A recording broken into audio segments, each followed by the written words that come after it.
Well, good morning. How are you all today? Yeah, I love seeing your smiling faces as we start this new year.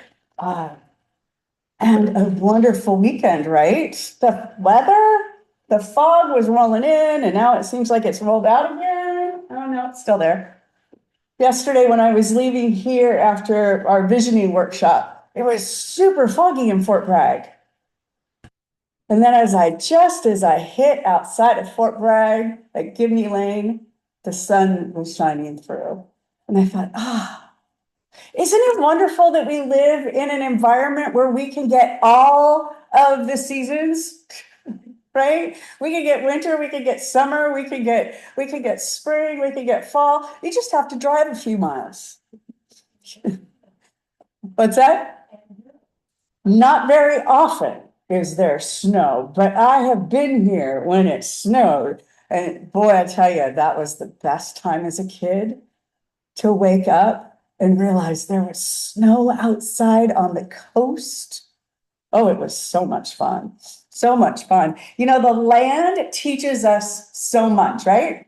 The land, the weather, the ocean, it teaches us so much. And this month, we've been talking about that ancestral wisdom and new thought. New thought is what we practice here. We practice ancient wisdom and new thought. And so this month, we've been doing that. And today we're exploring what it means to practice cause and effect, right? In a way that not includes just me and my life or just you and your life, but the well-being of all life, of all life. So the contemplative question today is a powerful one. And the question that we ask is, how can I deepen my intentional co-creation to include the well-being of all life? How can I deepen my intentional co-creation to include the well-being of all life? It's a good question, right? How is it that I can do that? Bless you. That question asks us to slow down, to widen our lens, and to remember that the creative power that we talk about so much in the science of mind does not stop at the edges of our personal desires. It flows outward into our relationship, into our communities, into our ecosystems, and into the living world itself. At the heart of new thought is this simple idea. There is a law, neutral, responsive, and exact, that reflects back to us the impressions that we place upon it. Ernest Holmes, the founder of Science and Mind, tells us that this law is infinite and immutable, ever present and available, but that it must flow through us in order to manifest for us. What does that mean? It means there's one power, one God, one energy. You call it whatever you want. I call it many, many things. That essence, that energy is experiencing itself through us, as us, right here in this moment. And as a dear friend of mine says, and it's our job to make God laugh, have fun, play. And when we open up to that, we allow life, rather than to happen to us, it becomes happening through us. Anybody have those moments where you're like, why is this happening to me? Right? We've all had that moment. Why? Oh, why is this happening through me? That's the better question. So today we're invited to ask, what kind of life is happening through us collectively? Collectively. I want to share a story that beautifully bridges Indigenous wisdom and science and mind teaching. It comes from Robin Wall Kimmerer. We've been talking about Robin all week long. They're a member of the Potawatomi tribe and a botanist. And this story is often referred to as the teaching of Sweetgrass. Now, Robin tells a story of walking through a meadow with an elder named Lena. They're searching for sweetgrass. Lena explains that her people were taught to never take more than half of the sweetgrass. Before harvesting it, she offers tobacco to the ground in gratitude, and she asks permission of the plants. And then she harvests very carefully, pinching the grass at its base, never disturbing the roots. And then she says something profound. She says, if we use this plant respectfully, it will stay with us and flourish. If we ignore it, it will go away. She explains that in some places, sweetgrass is becoming hard to find. Not because people are taking too much, but because they're taking without relationship. They're taking it in a hurry. They're pulling up the whole plant, forgetting that how we take matters just as much as how much we take. Now, here's where the story gets really interesting. Now, Robin is trained in Western science, and Robin wanted to know which harvesting method was actually best for sweetgrass populations. So she and one of her students designed an experiment. 3 patches of sweetgrass were planted. One was harvested gently by pinching. One was harvested by pulling, and one was left completely alone. After 2 years, the results were clear. The healthiest, most vibrant sweetgrass was found in the harvested plots. The weakest and dullest patch was the one that was left untouched. Excuse me. Sweetgrass, as it turns out, thrives on relationship. It needs interaction. It responds to respectful use. It flourishes when there's I can't say that word. Reciprocity. Reciprocity. Thank you. You know, sometimes it's just reciprocity. Thank you. So see, the ancestors have been right all along. We thrive in relationship. This story is a parable of cause and effect. In the science of mind, we say that the law reflects whatever we put into it. Thought, belief, emotion, these are the seeds we plant. And those seeds grow according to their nature. The thoughts, the actions, the beliefs, the emotion that we are experiencing is going to continue to grow because that's what we are putting into the law of mind, and it is mirroring back to us. One of my favorite things about being on the coast is that I don't watch the news anymore. I catch it.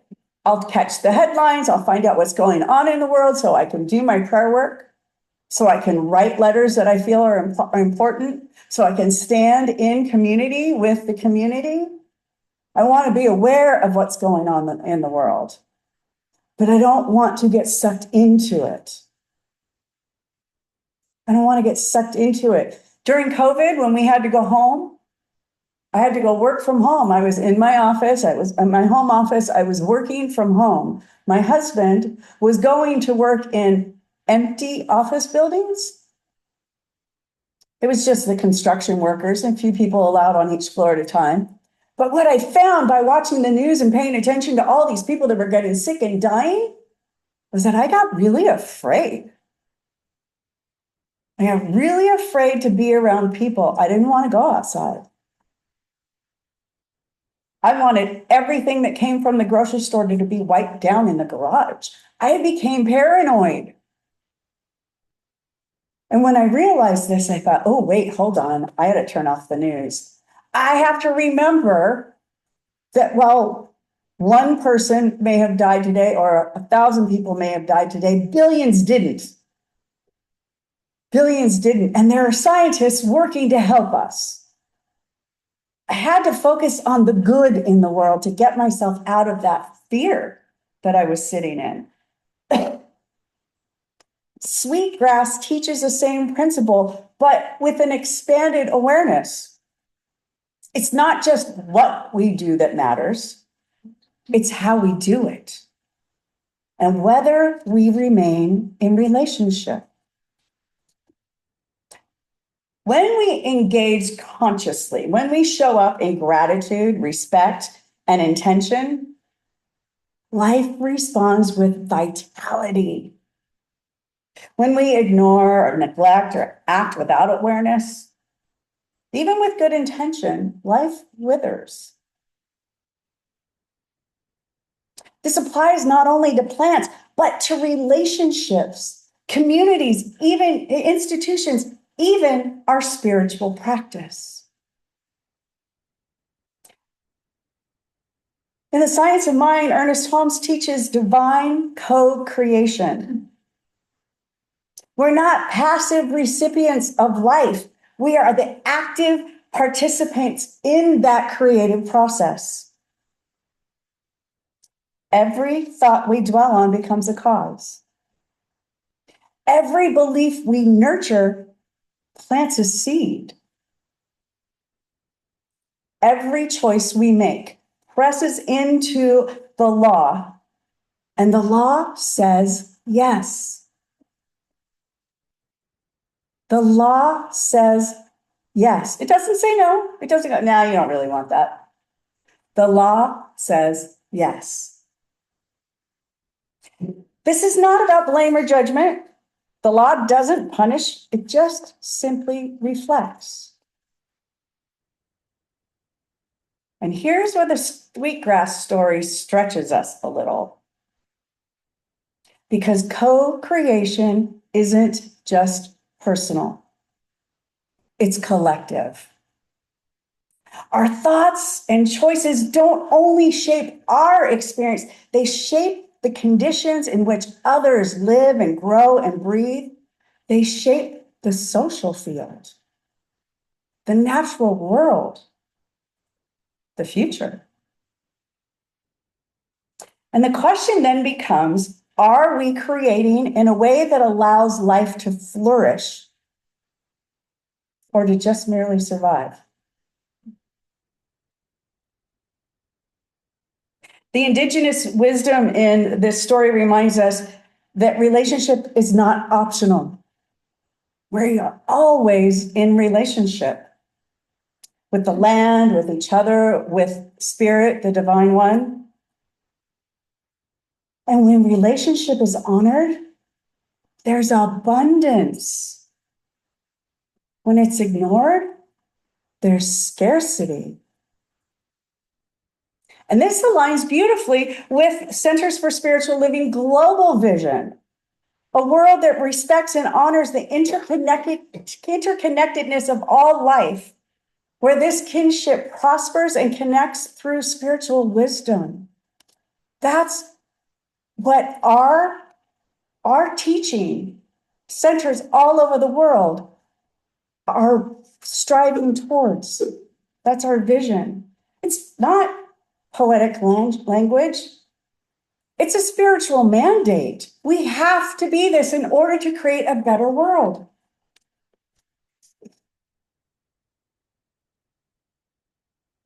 This morning, I was looking at email. There's a minister's listserv. I was catching up on email and it said, where are all our ministers? And I thought, what is this? It was a minister in Minnesota saying, where are you? Where are my ministerial brothers and sisters while my state is going through chaos? When my state is in fear, that people are afraid to leave their homes.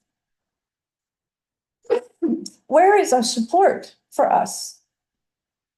We don't hear you, is what she was saying. We need you.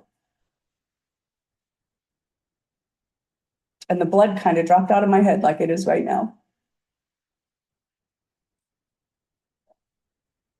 She said, there are parents that are afraid to take their kids to school, so we're showing up and doing it for them. I took people out of their cars and left the children who were born here in the car.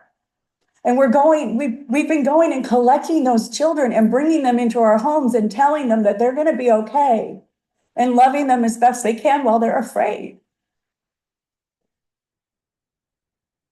She said, where are my minister buddies when I'm feeling all the pressure? And I thought, oh my God, we have failed her.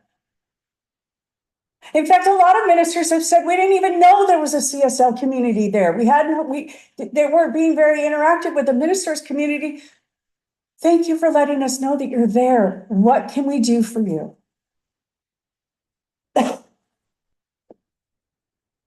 How can we support you? There's pain there. And she said, just acknowledging that there's pain here is what we need. Hold us in your prayer. Hold us in your hearts. Do whatever you're called to do to protect your community, but know it's happening to us here. And our community is afraid, and our community is in chaos. When I was reading this, I thought, something was being ignored. Something was being ignored. We have forgotten that we are all human beings and stuff hurts. Families are hurting. People are hurting. They're experiencing grief and loss. And it's easy for us to go, yeah, that's happening over there. No, it's happening here within you and I because it's happening there. That's the relationship part of it. That's the acknowledging the humanness. I'm still writing the response to her in my mind, but I hope I can say Mendocino Center for Spiritual Living stands with you. Can I say that? Absolutely. People stand on the sidewalk. Thank you for nodding your heads. I will tell them, our little community in Mendocino, we stand with you. We will hold you in our prayers. We will hold the people of Minnesota in our hearts. And we will continue to stand in the truth that we are all whole, perfect, and complete just the way that we are and just the way that we are not. Political aside, we know that even the people we disagree with are made in the image and likeness of that one creator. Let me get back to my talk.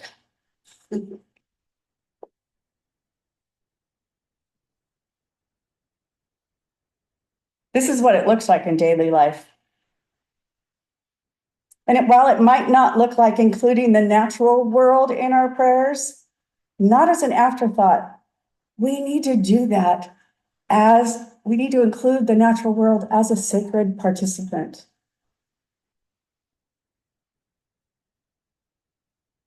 It might look like making choices that consider long-term impact, not just immediate convenient. It might look like spiritual practice that asks not only, what do I want to manifest, but also, what kind of world does this contribute to? Our one sentence affirmation today that I'm sharing with you says it really clearly. I am creating a world that works for every living thing. I'm creating a world that works for every living thing. Can you say that with me? I am creating a world that works for every living thing. If we walk around with that mantra, that is a powerful declaration. That's a powerful declaration. Now, let me be clear. Science of mind doesn't ask us to abandon personal healing, prosperity, or growth. Those things matter. But it does ask us to mature spiritually, to move beyond manifestation as acquisition and into manifestation as participation. I could pray for things. Man, I can make things appear. But I want to pray for a world that works for everyone. I want to stand in that space, knowing that I am creating a world that works for every living thing. The elders teach us that we can take too much, but they also teach us that we can take too little. If we disengage, if we stop tending relationships, if we allow traditions of care to fade, the land suffers. And so does the soul. So as we move into our week, I'm going to invite you into gentle and intentional practice. In your daily prayer or meditation, I want you to expand the circle of what you're praying and meditating for and on. Bless the local wildlife. Offer gratitude to the land beneath your feet. Hold in prayer a plant, a river, a community, or even people in need. Not because you are responsible to fix everything, but because we are all a part of everything. That awareness alone changes the playing field. Oh, we are a part of everything. So bless the local wildlife. Offer gratitude to the earth beneath your feet, and hold in prayer a plant, a river, a community, or even people in need. I'll close with this. Sweetgrass flourishes when it is used with love. The law responds when it's engaged with consciousness, and life thrives in relationship. When we join New Thought Wisdom with ancestral knowing, we remember something essential. We were never meant to create alone. Together, with spirit and with each other, with the living world, we can co-create a future where all life is honored, all voices matter, and all beings have space to flourish. Isn't that a beautiful vision? So this is the invitation. This is the work. And this is a world that truly works for everyone. Let's pray, shall we?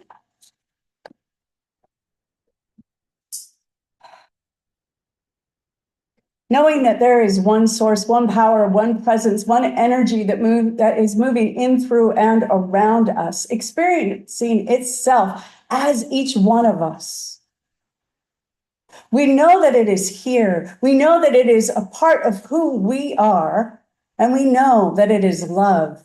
It is relationship. It is power. It is beauty. It is gratitude. It's harmony. it's clarity, it's balance. And because it is all those things, so are we. Every one of us are a part of that. The beautiful, the wonderful, the powerful that we know is a part of the world is also a part of who we are. And when we know that, we can declare that we live in a world that works for everyone. We declare that we are walking images, walking examples of that world that works for everyone. When we know that, we know that we are creating a world that is healthy, that is vibrant, that is strong, that is collectively supporting everything around it. I know that as we affirm that for ourselves, we also affirm it for every being on the planet. Every being on the planet has this ability to tap into that still small voice within, that part of us that knows only truth. And when we slow down and listen to that, that's when the magic happens. That's when healing starts.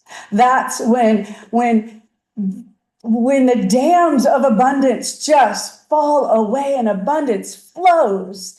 That's when the bright light of love shine through hearts and eyes as we see people greeting strangers on the street, supporting each other, reaching out a hand and saying, I see you. How may I support you? I love you. As we stand in that space, that is that same part of us that even in struggle and strife could say, I love you. I forgive you. I forgive me. As we welcome that, as we welcome a healing of all kinds to our planet, to our country, to our government, our state, our county, our city, our center, ourselves, we know that this is a step in the direction for which we want to go.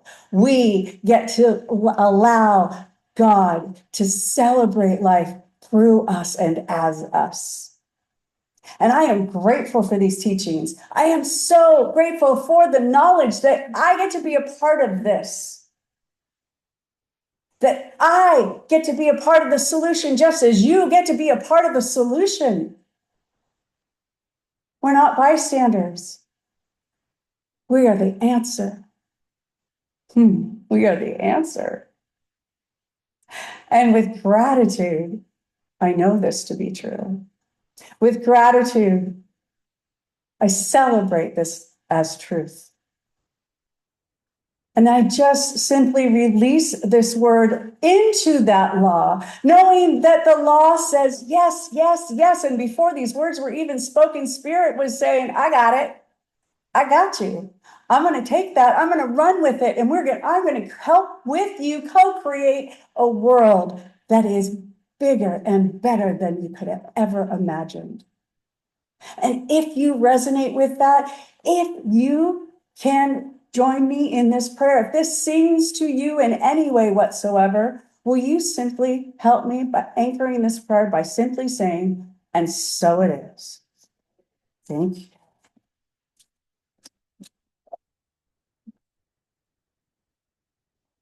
Oh, thanks. I'm passing it back to you, Reverend Gail.